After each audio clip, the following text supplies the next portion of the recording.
It's one of the many stories that have made headlines all over the country since it was published by the Nation Media Group.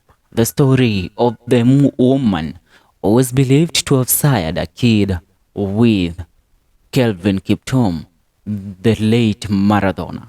Now news have emerged of the former Nairobi Governor Mike Sonko promising to fight for the justice of the kid that is said to have been sired by Kelvin Kiptum and one woman who is believed to have been Kiptum's side piece.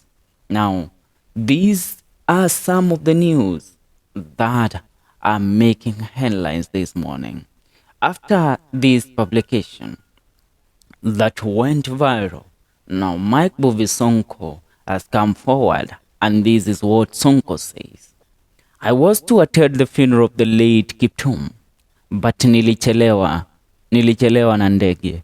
Issue yangu ilikuwa ni kutetea huyu mtoto wake na Edna apate justice, just the way I fought for justice of the late Kibra MP Ken Okoth's son, na akalipwa all the benefits na bunge na insurance.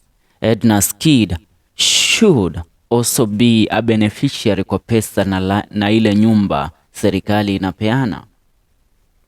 Now, in light of my previous advocacy for the late Kibra MP Ken Okoth's wife to undergo a DNA test and subsequently be recognized by the family alongside a child, I'm equally committed to advocating for justice and recognition for the baby mama of our fallen hero Kelvin Kiptum.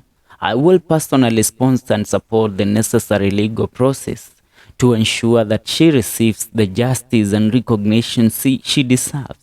From the athlete's family, every individual's rights and dignity must be upheld, and I am dedicated to seeing that principle realized in this case. This is the late Kiptum with the alleged child, and I have no doubt that if he was alive today and asked if this is the son, angekubali. I missed the burial, but my flight was delayed. Otherwise ningekombea huyu day maki mbele ya rais. That is what Mike Sonko has said after publishing the pictures of the late Kiptum with the alleged woman who is believed to have mothered the child of the late Kiptum.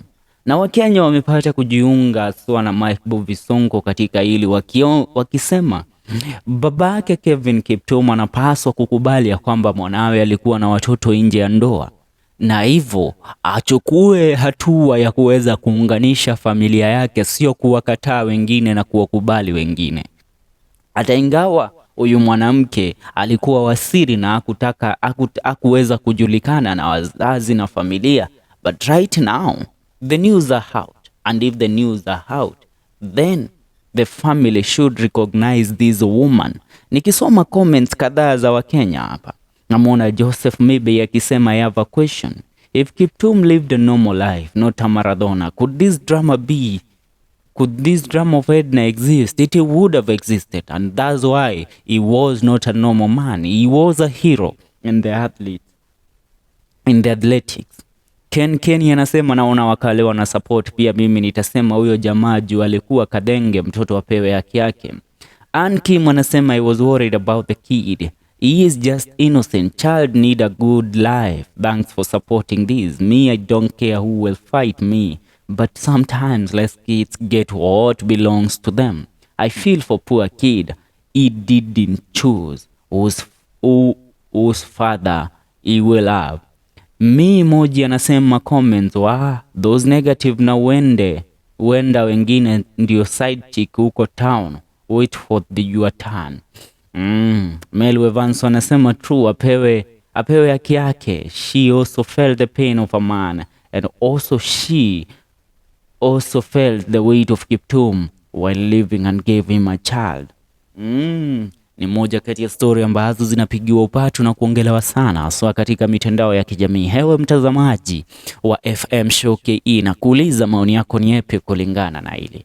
Tungane katika video zetu zijazo. Hii ni FM Show KE.